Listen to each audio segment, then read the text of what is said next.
What's going on, everyone? Welcome to the Mad Max Lowco recap of May 13th, 2025. And as you can see in the caption, it is playoff season. A lot has happened since the last time we did one of these shows. Um, and we're going to talk about all of them. Let me get our banner up here. In the time that we've been gone, quite a lot has happened. The last episode, I briefly kind of, I guess, berated USCB baseball. And in the end of that segment that I did, I said there were changes. I do believe there are changes coming to USCB sooner rather than later in terms of their baseball program. Well, in the time from our last episode to this one, USCB has fired Ted Faulkner, and best wishes to him and his family as they figure out what the next chapter is for them. And they have hired a new coach, Brian Lewis, and he has been an assistant coach for USCB over the last 2 seasons. And so they've decided to go internal when it comes to hiring a new coach. And I think it could be a good move. I really do. I think Brian Lewis is got a great baseball mind, obviously, or else he wouldn't be coaching USCB baseball this upcoming next spring, I guess, just under a year out from now. He's a great guy. He's got a lot of experience as a coach. He's been a head coach for multiple universities. And so I think I like where we're looking. I mean, he's produced multiple Gold Glove recipients at the college level. He's coached and more than 150 major league draft picks, if you're looking here, including multiple first round selections. And so I'm very intrigued to see what he can do and what he can bring to the program. I do think, I think USCB the hiring process took less than a couple days, I think.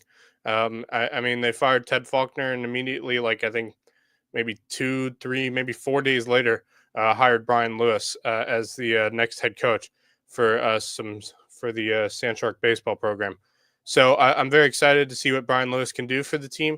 I'm very intrigued to see how he can turn this program around. I mean, he and the rest of the coaching staff this season, coming off a 9-win season, which is not great. And it's part of why I was, kind of berated USCB baseball. And for those who did not like what I said, I apologize to you. But that was just my opinion and what I thought of how this season went for USCB baseball. So congratulations to Brian Lewis for becoming the head coach for USCB baseball. And I look forward to seeing what him and the USCB baseball program can do over the next 2 to 3 years or so. Congrats to him. Now, let's get into what we're here to talk about, playoffs. Let's specifically start with the fact that it's been raining over the last 3 days or so. It is pretty beautiful outside right now. Nice sunny skies here in Bluffton, South Carolina. Obviously, we needed the rain. It's been a while since it rained that much here in the Low Country, but took the worst time for it, as we're kind of in the middle of playoffs for both South Carolina High School League as well as SCISA athletics as well for spring season, which includes baseball and softball, soccer. Although SCISA soccer just wrapped up this past weekend. Congratulations to Beaufort Academy and Hilton Head Prep. Both men's and women's soccer for Beaufort Academy took home state titles. And then Hilton Head Prep girls won a state title as well. And then the Hilton Head Prep boys finished state runner-up. So close. But I have a feeling head coach Lucas O'Grady and the rest of that team are going to they're going to be back next year, 100%. I mean, he really turned the program around. This was a program who just was not really relevant in terms of soccer over the last few years. And Lucas O'Grady steps in as a new head coach, and they finish as state runner-ups. I really do think what Lucas O'Grady is doing with this program is taking it in the right direction, and I really do think that they could be going after a state title next season again.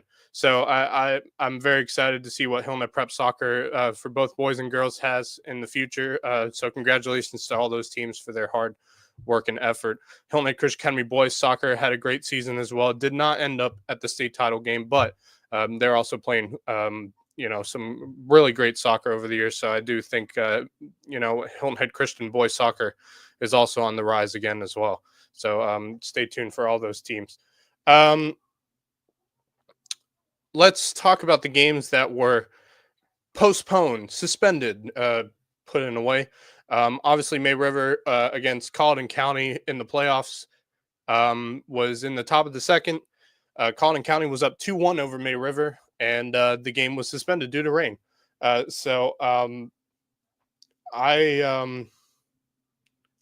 really think that these two teams have been pretty good against each other. Obviously, these two teams have played twice already in the regular season. May River won both of them. I think if in Colleton County's case, third time might be a charmer. The game will be played, will resume play tonight, as well as a bunch of other games also being played tonight that were postponed, including my team, the Hardyville Hurricanes, taking on Carvers Bay at home. That's around 4:30, I believe. So it's going to be an interesting one. It's an elimination game for us, so we're hoping we can make it to the district title game, which would be a huge deal for the Hardyville Hurricanes, especially in their first season, our first season as a baseball program for the first time in 12 years, first playoff appearance in 15 years for Hardyville. So I'm very excited. Me and Coach Eamon Collins are very excited with how this team has really fought throughout the playoffs.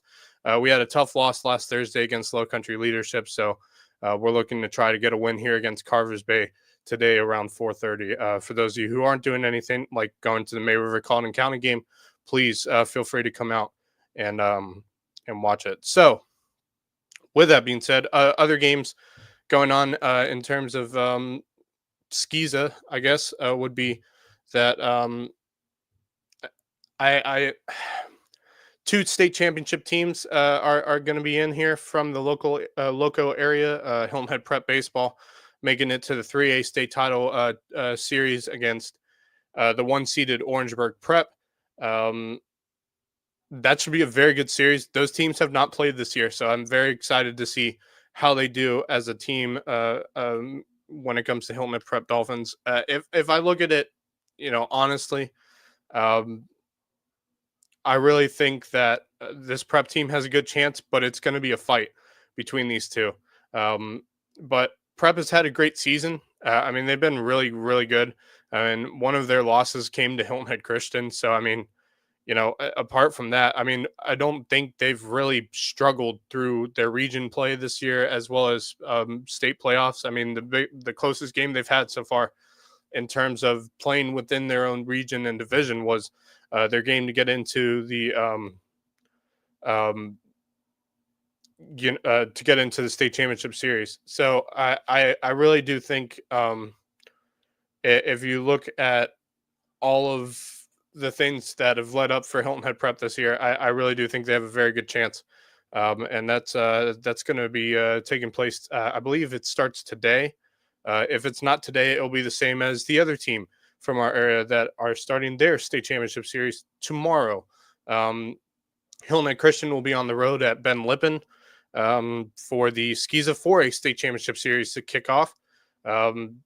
Game at home for game 2 will be on Thursday. So game 1 tomorrow on the road at Ben Lippen. I have a feeling that might be the same for Hilton Head Prep as well. So a lot to take in on that. We talked last night on the Lowco Sports Lowdown with Jay Scarborough, the head coach of Hilton Head Christian, and just talked with him about what he said, what this team's looking like right now, and what the challenge is for them ahead of this state championship series, because that's a very strong Ben Lippen team. These two teams have actually played each other. They played each other in a spring break tournament this year. Hilton Head Christian lost to Ben Lippen 14-8, but as Jay Scarborough said, Hilton Head Christian really pitched their 4 and 5 pitchers against Ben Lippen, and they were using their 1 and 2. So for it to be a 14-8 game, I really have some faith with Hilton Head Christian right now, because Ben Lippen hasn't seen their number one, number two, which is of course Hayden Brooks being that number one. He's going to really show Ben Lippen what it is to go up against a really good pitcher, and I think Hayden Brooks is going to do a fantastic job on Wednesday, and I think it's going to be a great series, but it's going to be very challenging for Hilton Head Christian. Obviously, they're probably the underdog in this series. It's a very strong Ben Lippen team.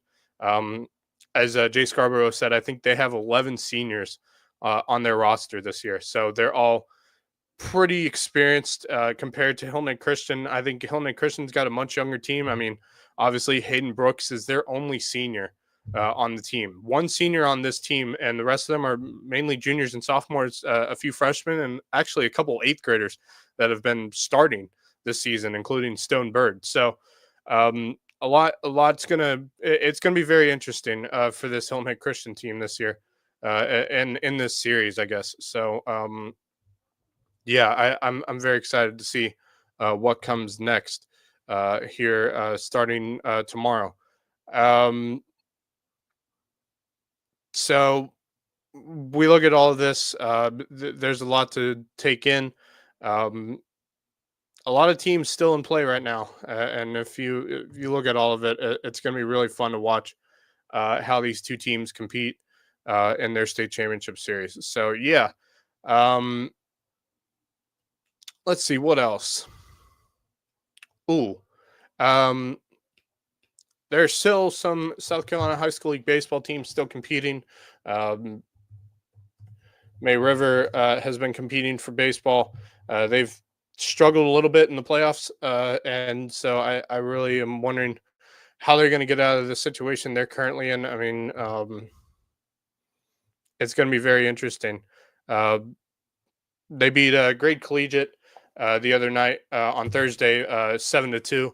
So they have they have to look towards what the next step is. Obviously, lost to Airport on last Tuesday, 7-6, and then beat Gray Collegiate 7-2. So they still got a bit of work to do here in the playoffs. So we'll see what they can do. Bluffton's been competing pretty well in the playoffs as well. If we look at their schedule here, let me get it up for you guys. Let's see. Here we go. All right. Let me get this up for us real quick here. Okay. So they did lose. Yeah, that's right. They lost on Thursday to Hartsville. So they're still I think their season is done, actually. Let me get up the South Carolina High School League brackets. I just need to get a brief idea of where everyone is right now. Let's see here. Here we go, brackets. Let's look at the 4A brackets real quick to see what we're looking at here.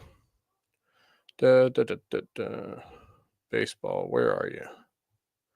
Here we go, 4A bracket.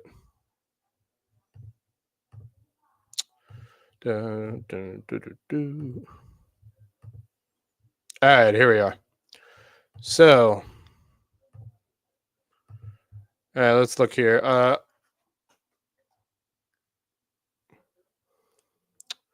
So, obviously, Hilton Head is still. Hilton Head is out. They lost to Fountain Inn twice, so their season's done. So Fountain Inn was moving on. If we looked at, let's see here, where else? Here's May River. May River obviously lost to Airport. They beat Gray Collegiate and then lost to Airport again. That Airport team must be really strong. So Airport's moving on. May River's done in the bracket. So that is it for May River. Bishop England is out as well. They lost to South Aiken, I believe. And South Florence moved on in that bracket. Beaufort is still in this. They have a real shot at making it out of their district. So right now, out of all the 4A teams, Beaufort's still in this. So they have a very good chance of making it, but they will have to beat out Hartsville, um, and we'll see how that goes. That game is probably tonight as well. So let's see. Let's look at 3A. I think Battery Creek is done in 3A. I think they got knocked out, if I'm not mistaken. Let's see. That is Upper State. Here's Lower State.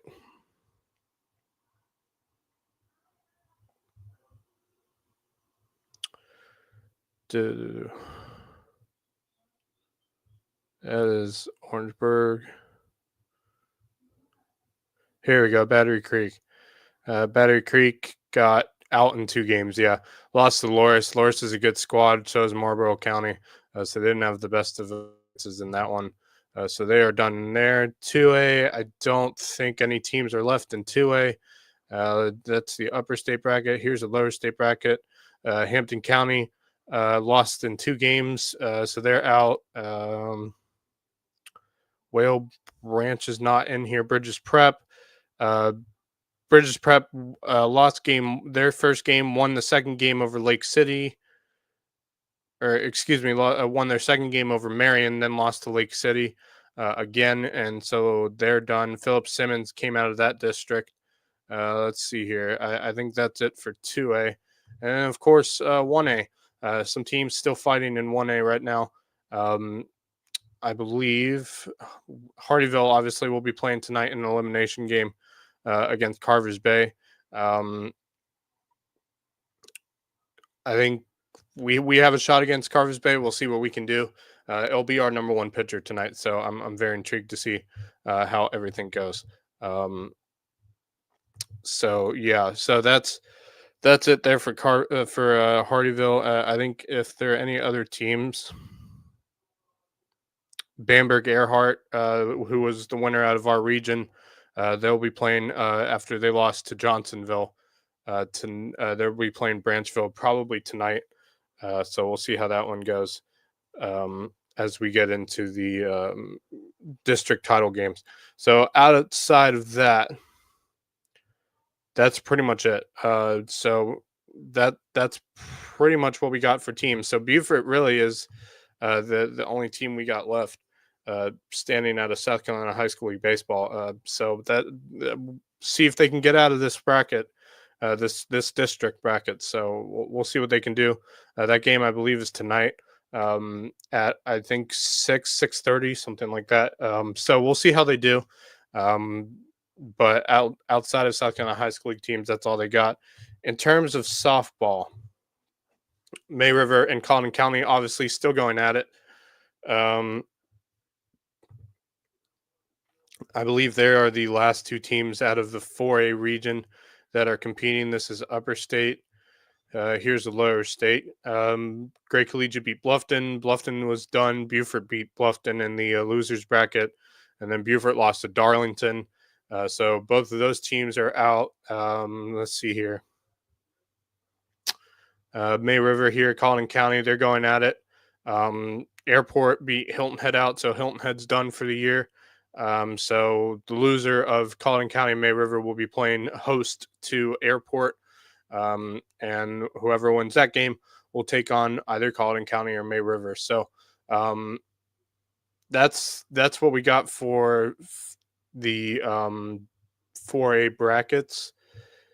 So let's see, any 3A teams. I know Battery Creek was in this tournament. I think they might be done. That's the upper state. Here's the lower state.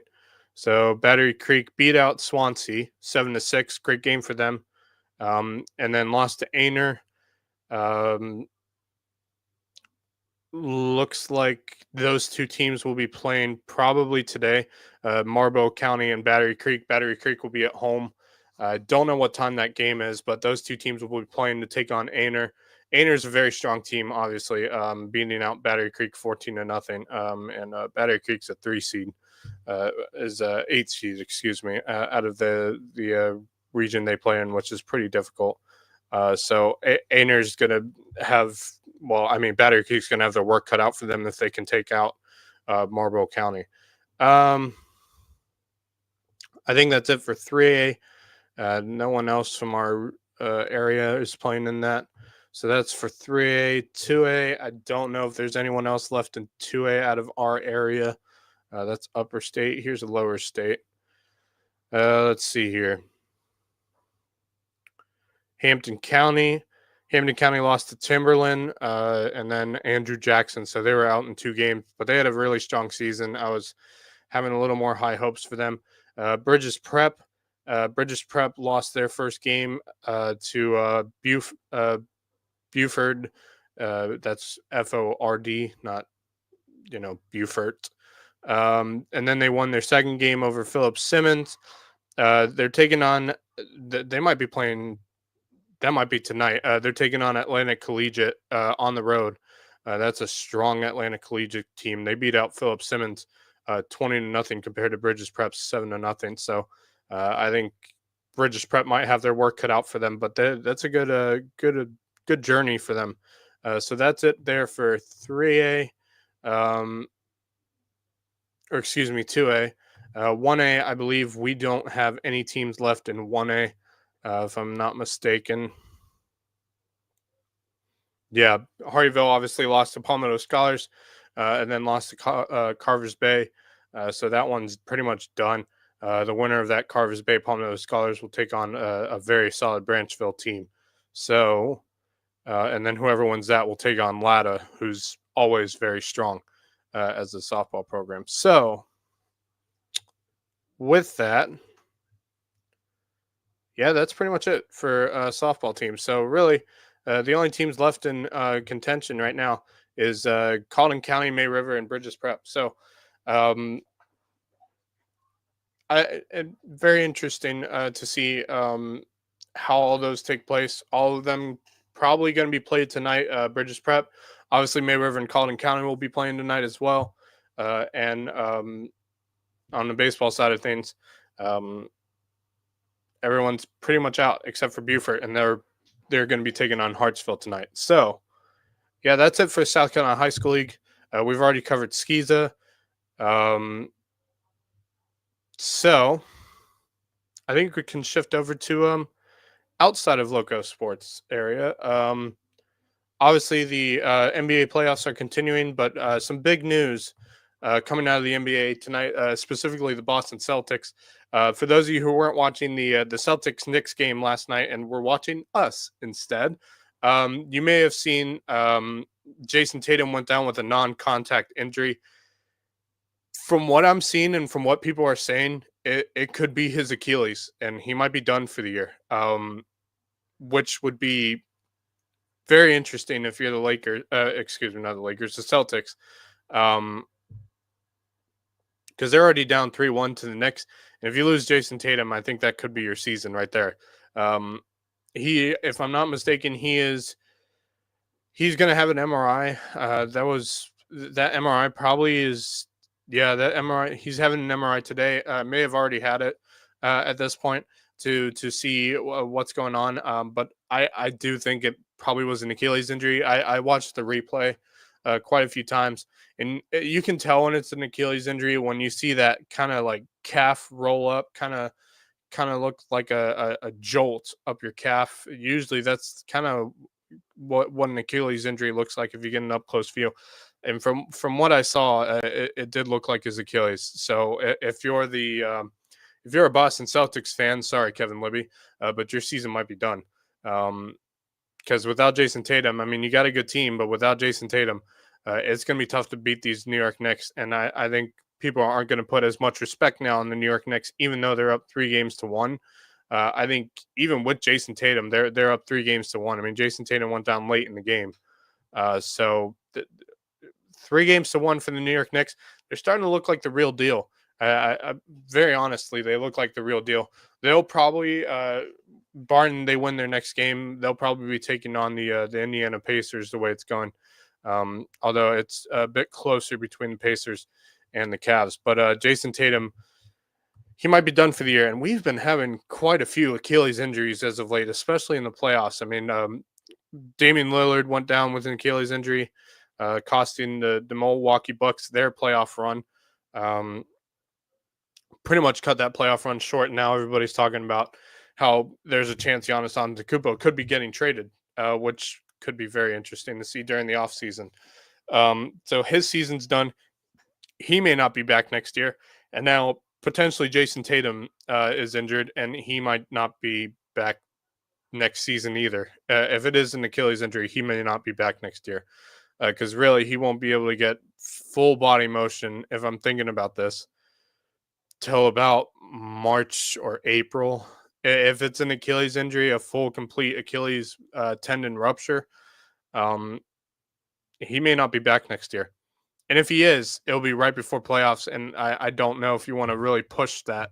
If you're the Boston Celtics, if you make the playoffs without him, I don't know if you want to really um, push that aspect. So if this is all the case, there's a very good chance that Boston Celtics might be without Jason Tatum for the rest of the playoffs and potentially next season as well. So that's it's going to be interesting to see what the Boston Celtics do. Other news around the NBA, obviously Steph Curry has been injured this year, been injured over the last few days or so, and has really costed the Warriors quite a bit. Because now Minnesota's up 3-1 after their 117-110 win over the 7-seeded Golden State Warriors. Indiana is up 3-1 over the Cavs. I mean, that's really looking like that could be done by tonight, as the Pacers will be on the road at the Cavaliers tonight at 7 o'clock, and then at 9:30. Probably the most interesting series so far in terms of the NBA basketball this in the playoffs. Currently in this round of the playoffs has been the Thunder and Nuggets, who are both tied at 2 apiece in the series for Game 5 tonight, a pivotal Game 5. I'm intrigued to see what that one goes out, but I think we know where the rest of them are going. Of course, 2 series could potentially be done tomorrow night. One of those NBA series could be done tonight in the Cavaliers and Pacers game, and then the Knicks and Celtics and Warriors and Timberwolves are playing tomorrow. I think those series could both be done by tomorrow night. If we're looking at this, there's a good chance that only one series will be still playing by this time tomorrow night. Well, by tomorrow night, not this time, because by this time they won't be playing games yet. So anyway, that is it for the NBA playoffs. I don't know when Steph Curry's coming back. Let me check and see if any updates have been made. Let's see.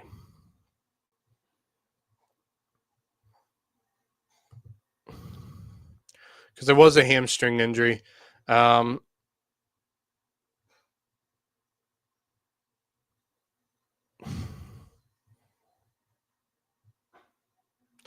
mean the thing is with Curry, even if you bring him back, the chances of getting back into this series are pretty slim, really slim, and I don't see it.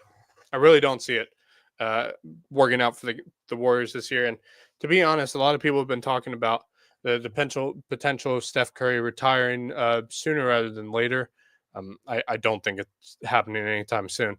I think he's going to keep playing as long as he can. Um, so that's it for the NBA playoffs. The NHL playoffs are also currently going on, which is always fun to watch, and I think a lot more people watching it now because of that Four Nations tournament that took place during All-Star Week for the NHL.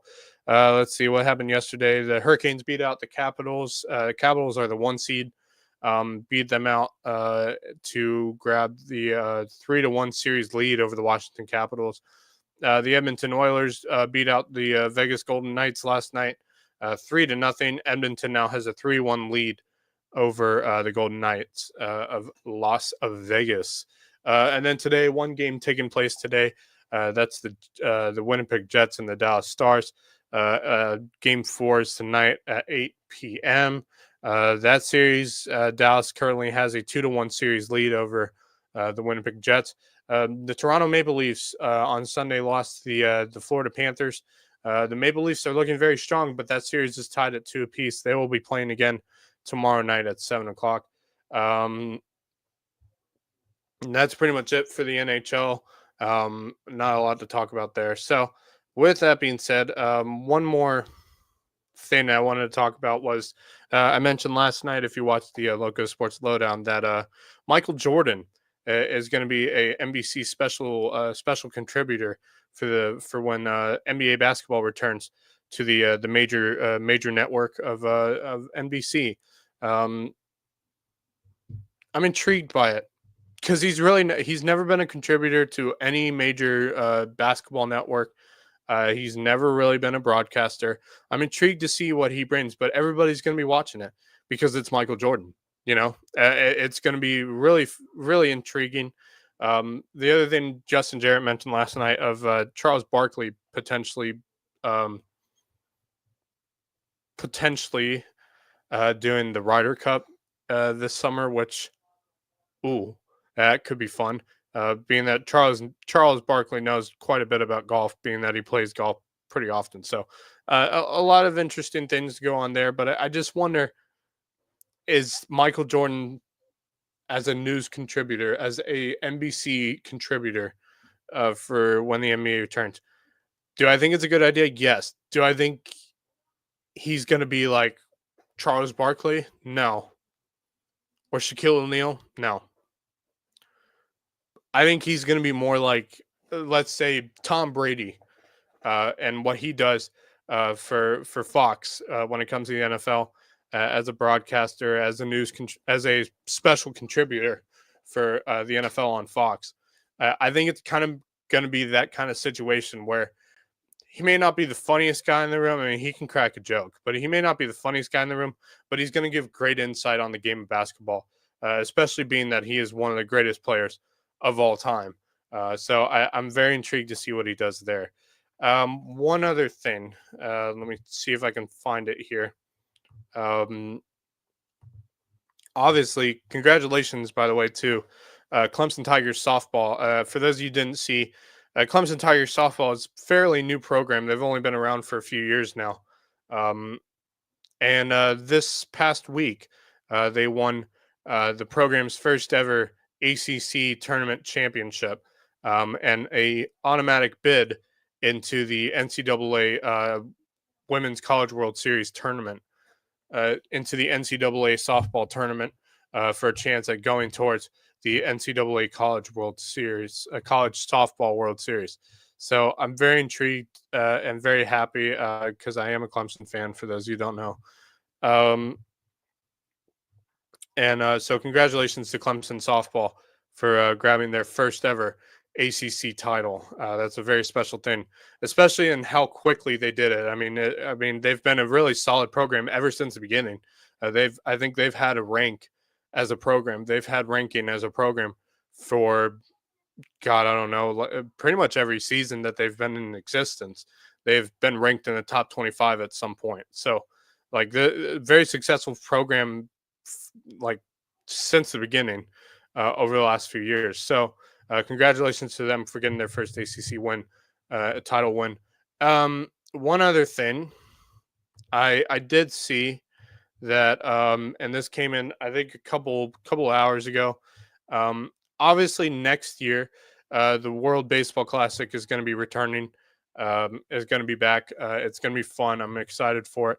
And one of the things I saw is that Paul Skeens, the starting pitcher for the Pittsburgh Pirates, is going to be a part of that Team USA route, trying to get back a World Baseball Classic title after losing it to Japan. I think Paul Skeens that's going to be great for Team USA. A lot of names have been coming up, including Aaron Judge. Mike Trout sounds like he's going to try to get back to it again. And I'm very excited for the upcoming World Baseball Classic next year. So apart from that, I think that's it. I just wanted to share my thoughts on what all is going to go down. Um, Stay tuned. A lot of stuff going on, including South Carolina High School League soccer is taking place as well. A battle for Jasper County.